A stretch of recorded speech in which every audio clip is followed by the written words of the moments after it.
Matthew chapter 12. Jesus is Lord over the Sabbath day. About that same time, Jesus was walking through the fields of grain on a Sabbath day. His followers were with him, and they were hungry.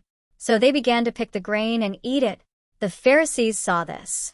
They said to Jesus, "Look, your followers are doing something that is against the law to do on the Sabbath day." Jesus said to them, "You have read what David did when he and those with him were hungry. David went into God's house. He and those with him ate the bread that was offered to God. It was against the law for David or those with him to eat that bread. Only the priests were allowed to eat it. And you have read in the law of Moses that on every Sabbath day the priests at the temple break the law about the Sabbath day. But they're not wrong for doing that.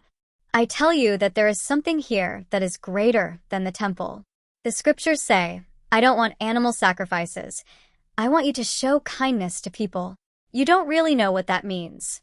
If you understood it, you would not judge those who have done nothing wrong. The Son of Man is Lord over the Sabbath day." Jesus heals a man on the Sabbath day. Jesus went from there to their synagogue. In the synagogue there was a man with a crippled hand. Some Jews there were looking for a reason to accuse Jesus of doing wrong. So they asked him, "Is it right to heal on the Sabbath day?"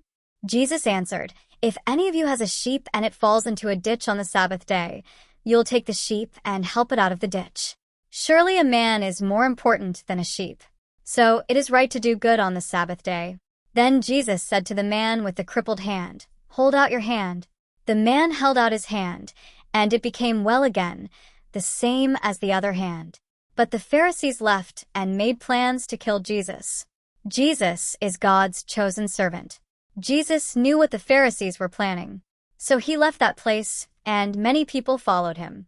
He healed all who were sick, but he warned them not to tell others who he was. This was to give full meaning to what Isaiah the prophet said when he spoke for God. "Here is my servant, the one I have chosen. He is the one I love, and I am very pleased with him. I will fill him with my spirit, and he will bring justice to the nations. He will not argue or shout. No one will hear his voice in the streets. He will not break off even a bent stem of grass. He will not put out even the weakest flame. He will not give up until he has made justice victorious. All people will hope in him. Jesus' power is from God." Then some people brought a man to Jesus. This man was blind and could not talk because he had a demon inside him. Jesus healed the man, and he could talk and see. All the people were amazed at what Jesus did. They said, "Maybe he is the promised son of David." When the Pharisees heard this, they said, "This man uses the power of Satan to force demons out of people. Satan is the ruler of demons." Jesus knew what the Pharisees were thinking. So he said to them, "Every kingdom that fights against itself will be destroyed, and every city or family that is divided against itself will not survive. So if Satan forces out his own demons, then he is fighting against himself, and his kingdom will not survive. You say that I use the power of Satan to force out demons. If that is true, then what power do your people use when they force out demons? So your own people will prove that you are wrong. But I use the power of God's Spirit to force out demons, and this shows that God's kingdom has come to you. Whoever wants to enter a strong man's house and steal his things must first tie him up. Then they can steal the things from his house. Whoever is not with me is against me, and anyone who does not work with me is working against me. So I tell you, people can be forgiven for every sinful thing they do and for every bad thing they say against God. But anyone who speaks against the Holy Spirit will not be forgiven. You can even speak against the Son of Man and be forgiven. But anyone who speaks against the Holy Spirit will never be forgiven, not now or in the future. What you do shows what you are. If you want good fruit, you must make the tree good. If your tree is not good, it will have bad fruit. A tree is known by the kind of fruit it produces. You snakes, you are so evil. How can you say anything good? What people say with their mouths comes from what fills their hearts. Those who are good have good things saved in their hearts. That's why they say good things. But those who are evil have hearts full of evil, and that's why they say things that are evil.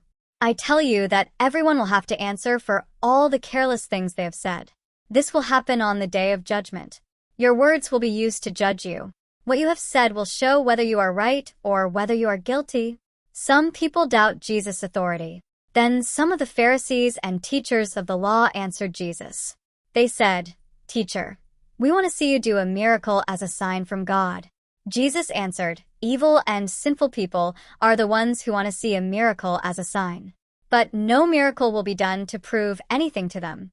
The only sign will be the miracle that happened to the prophet Jonah. Jonah was in the stomach of the big fish for 3 days and 3 nights. In the same way, the Son of Man will be in the grave 3 days and 3 nights.